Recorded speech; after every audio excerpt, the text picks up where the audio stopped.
嗨，各位好，欢迎回到701探员频道。先说一声抱歉啊，这4天没有更新，真的对不住各位订阅者和关注的观众朋友们。这时间身体有些不太舒服哈，然后生病了，然后也顺便趁机对之前的视频做了一些复盘和反思。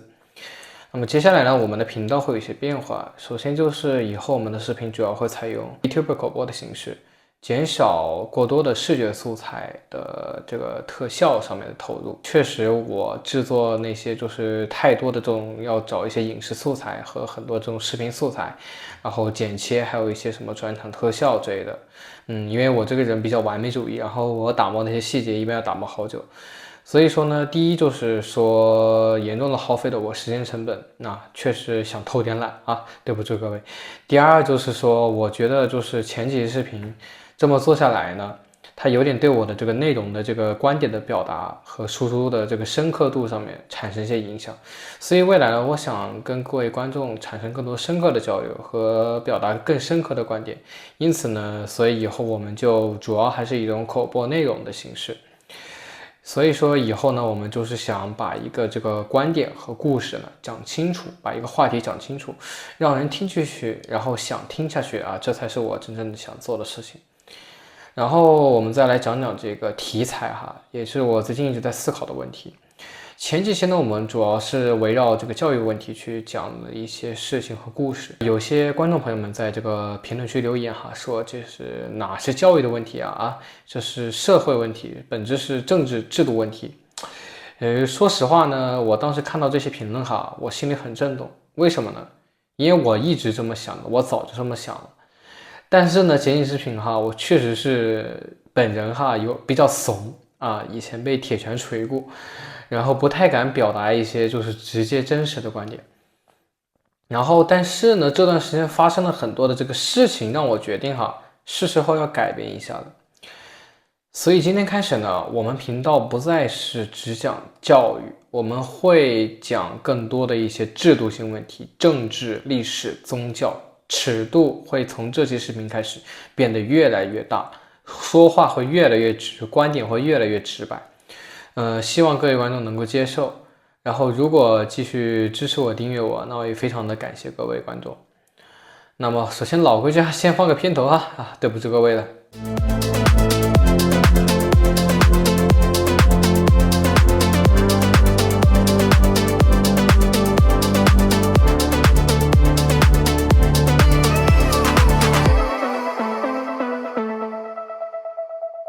然后这几天呢，我重新重读了一下这个经典的反乌托邦小说乔治·奥威尔的《1984》，然后也把他的电影版看了一遍。这一期节目呢，就跟大家聊一聊我对于这个作品的一些观后感吧，还有一些感悟，一些所产生出来的想法和观点。这个作品里面呢，一直贯穿着一句话，就是谁控制过去，谁就控制未来；谁控制现在，谁就控制过去。初看呢，我们觉得这句话是晦涩难懂的。因为难道说我们要发明时光机，穿越时空回到过去，并控制过去，改变未来？其实不是哈。我们如果去带入现实中的一些国家，尤其是在东亚的某些国家啊，我说的是朝鲜啊，这个我们会发现哈，这句话并不难理解。过去呢，其实它就是过去的事情嘛，也就是历史旧时代的事情。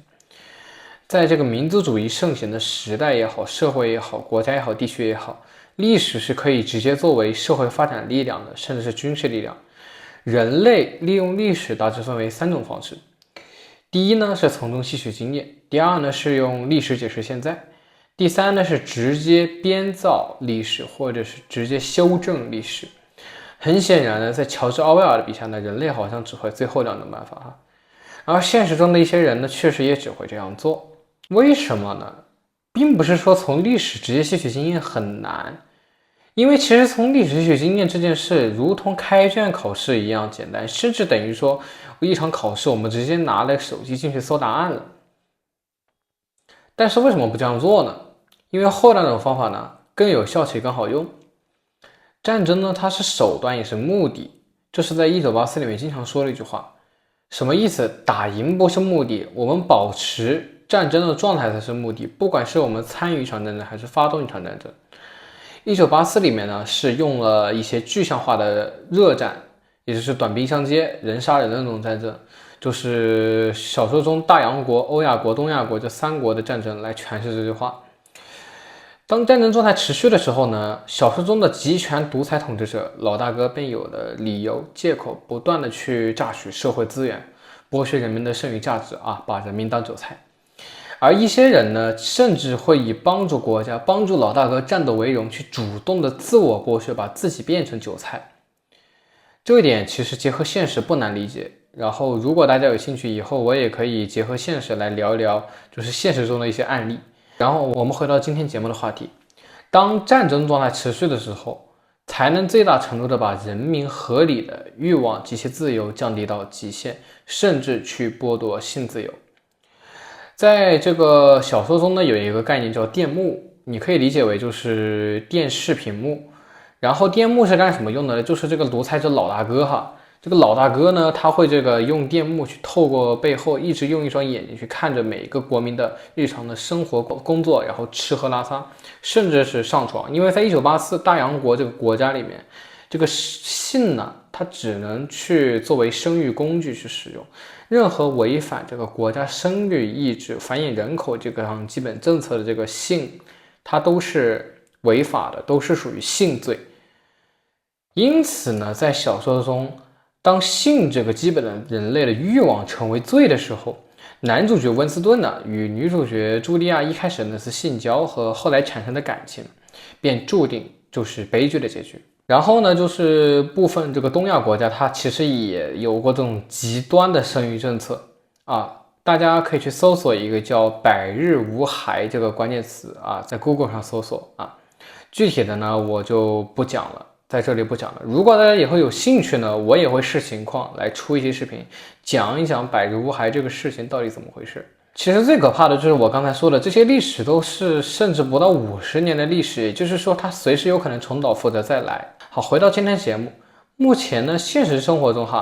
这个短兵相接的战争虽然有，但是呢，相对于历史，现在的短兵相接的热战已经是比较稀少的。但是近期呢，因为这个局势动荡这个战争变多了起来，比如说这个俄乌战争。顺便我也说一嘴，我对俄乌战争持这个反对俄罗斯的态度。俄罗斯很显然就是侵略战争嘛。这个话题如果后面这个有时间大家有兴趣，我也会出一期视频再讲一讲。然后接着回到我们今天的这个节目中来，一个国家如果想变成大洋国那样的状态，那就必须得来一场战争。而现实中呢，现在是战争很少，刚才我们说了，然后主动制造战争要考虑到国力以及国际舆论和世界动荡等问题。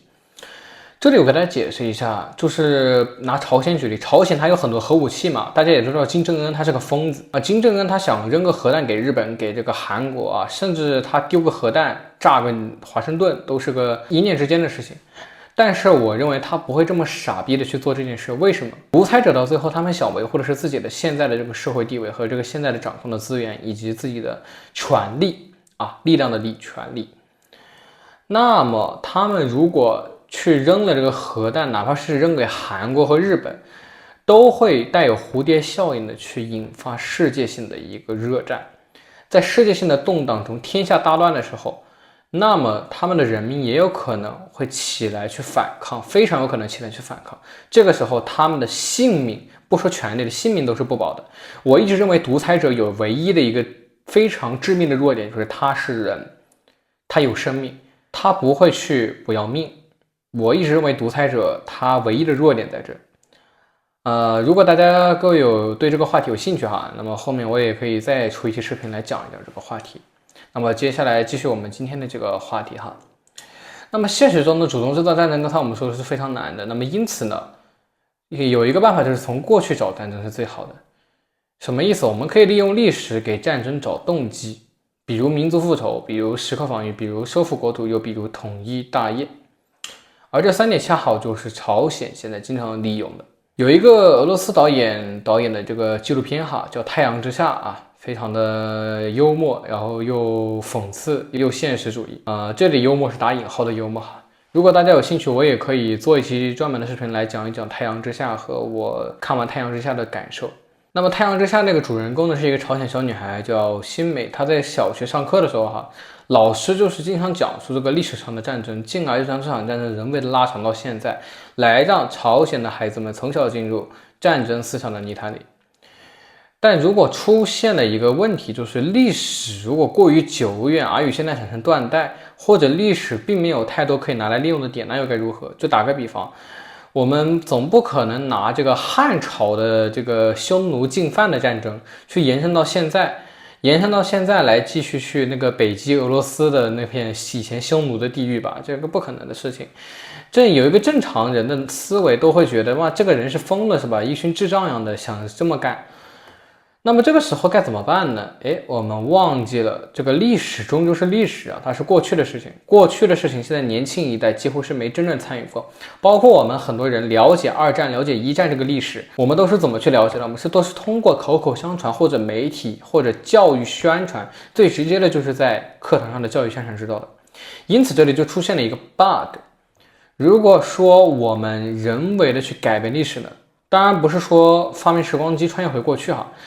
而是把一个假的或者说修改过的历史口口相传，写入教科书，让媒体宣传，或者是然后让这些就是老一辈人口口相传呢？能做到这一点，他必定是掌握了现在的最高权力的统治者们，也就是独裁者们。因此，掌握了现在的权力，能够修改历史，能够修改过去，也就意味着掌握了过去。那么我们就不难理解，为什么说掌握了现在就等于掌握了过去呢？那么大洋国能在1周前还在这个仇恨日上对这个欧亚国宣战，是这个东亚国为盟友，而东亚国偷袭了大洋国第2天，真理部立马宣称一直与东亚国交战，我们和欧亚国是盟友。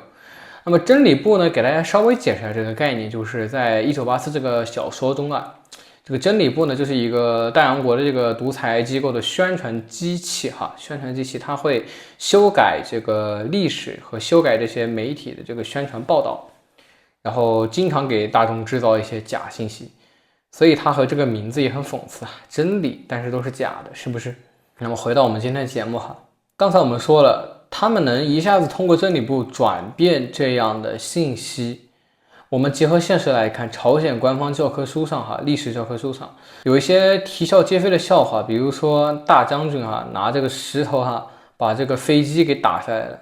然后以及什么将军的钢铁意志之类的这个违背科学的常识的笑话出现在这个1984里面的这个情节有一个点，就是说这个最后那个秘密警察思想警察，他举着这个5根手指他举着这个4根手指不好意思说错了，他举着这个4根手指审问这个男主温斯顿说2+2等于几？你现在看到的是几？男主说4嘛，这个大家有科学常识都知道是4，但是他就说了，这个老大哥说是几就是几，老大哥说5那就是5，2+2就是等于5，这是可以去做到的。那么这里我们其实也发现个问题，就是说如果我们能够有一个人能懂一点科学常识，或者是用人类最直觉的感官感觉到压迫和压抑的气息，那么总会有一个人去第一个起身反抗，也会有更多的人起来去反抗这些独裁者们。那么这样的话，这些不定因素会让独裁者们无法掌握未来的走向。那如何解决这个问题呢？我们刚才提到，谁控制过去，谁就控制未来。那么过去的历史可以修改，那么过去人们积累的经验、常识和情感可不可以修改呢？在1984这个电影版本里面呢，就是茱莉亚对这个温斯顿他们其实有一句谈话非常的深刻他们说那个如果他们2个被抓了，必定的会供出对方的很多事情，但是供出对方不可怕，当大洋国的政府能够修改他们之间的爱，他们之间的情感，那才是最可怕的。那么接着说回我们今天的节目前面我们说了，这个独裁者他利用历史发展这个战争状态，然后如果要维持战争状态，那必然要发展军事。那么独裁者们他们也顺其自然利用战争控制了军队，控制了枪控制了这个暴力。有了暴力呢，2+2等于5便也不是难事，用石头把飞机打下来也不是难事，钢铁意志也不是难事。这并不是真的有一种玄学力量去实现了这些事情，而是认为2+2等于4的人，认为石头不能打下飞机的人啊，都会被暴力去制裁。当科学尝试消亡，进而就是控制情感。统治者、独裁者们绝对会把爱情功利化、工具化或者罪恶化，因为两个人相爱，或许因为爱会产生反抗心理。如果独裁者去比如说要把这个爱情故事中的女主啊，百般折磨，一个深爱着女主的男主就会去反抗独裁者。那么这个时候就是我们刚才说的，把爱情罪恶化、工具化、扭曲爱情。如何扭曲爱情？爱情其实很多的时候，我认为它其实处于一种一见钟情的这种状态，就是第一直觉就觉得我感觉她很漂亮，我很喜欢她，或者说那个男人很有魅力，我很喜欢他。也就是说，他第一直觉我们不得不承认就是荷尔蒙，就是性欲。那么本质就是要扭曲性欲，让性欲恶俗化，让性欲不能科学化的去讲出来，让性欲只是为了生育，为了国家培养螺丝钉养料。那么我们就可以顺利的消除爱情。那么消除了爱情以后呢？那么还有痛苦与恐惧呢？这些对于独裁者来说呢，一样是简单的。如果让人们爱上痛苦和恐惧，那么痛苦和恐惧那就不是痛苦和恐惧了。那么有一个方法，在1984里面就是用电幕时刻提醒着这个老大哥，统治者一直看着你，你得爱着老大哥。那么久而久之，人们其实慢慢在这种环境下会真的感觉到，开始爱着老大哥的打引号的爱，看到老大哥呢会不自觉的哭泣欢呼，向一直不遗余力剥削他们的独裁者展示着自己对暴君的虐烈般的热恋般的爱。独裁暴君虐人民千百遍，人民不得不爱他如热恋。那么现实呢，它不是乌托邦，但现实也不是反乌托邦。总有人他会清醒着，总有人敢做那个不爱而敢恨的人。就像是肖申克的救赎里面有句话讲的是，有些鸟关不住。这里面就像朝鲜有很多的这个脱北者，像最有名的朴妍美，还有一些其他的一些脱北者，甚至现在有些脱北者到了韩国追求自己的这个 idol 梦想当然这个 idol它其实也有些很复杂的一些点，这些呢不在我们这期节目的探讨范围内。如果大家有兴趣呢，我也会后面做一些这方面研究，然后去做出视频给大家探讨一下。然后我们来说说这个脱北女神朴妍美，她说了一些话就是在她的叙述中呢，现在朝鲜已经变成了一个独裁恐怖到极点不可收拾的地步。相比于这个1984的大洋国是有过之而无不及。肆意处决意见人士，甚至很多都不算意见者，只是一个个想要更好生活与自由的人，一个想要基本的这种表达自由和这个可以想不做什么就不做什么自由的人，也会被等同于犯下的思想罪。这就像1984里面有一个角色说的这个台词就是说这个在独裁社会这个思想罪触犯真的是防不胜防。所以其实到最后呢，我们想说就是一个人呢，我们能做的有限。其实最近我也感觉到，就是如果你想唤醒大多数，那其实还是在乌托邦中的事情。那么作为个人，也许我们最好的出路就是第一，保护自己；第二，就是想办法丰富自己，然后想办法去尽量的避免伤害，去尽量的最有好有条件的时候是离开这个环境。因为你爱老大哥，但是老大哥呢，他并不爱你呀，他把你当韭菜呀。